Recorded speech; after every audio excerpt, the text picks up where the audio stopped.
সে বাড়ি ফিরে গিয়ে সব কথা খুলে বলল। কিছুক্ষণ নীরবতা নেমে এলো। তারপর তার পুত্র এগিয়ে এসে শান্ত কণ্ঠে বলল, পিতা, এটি আমাদের জন্য গৌরবের বিষয়। আপনার কর্তব্য পালনে আমি সাহায্য করতে পারছি, এটাই আমার সৌভাগ্য। স্ত্রীর চোখে জল এলো, কিন্তু সে বলল, স্বামীর ধর্ম পালনেই স্ত্রীর ধর্ম।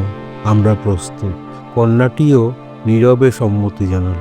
চারজনই পূজার সামগ্রী নিয়ে রওনা দিল সেই মন্দিরের দিকে।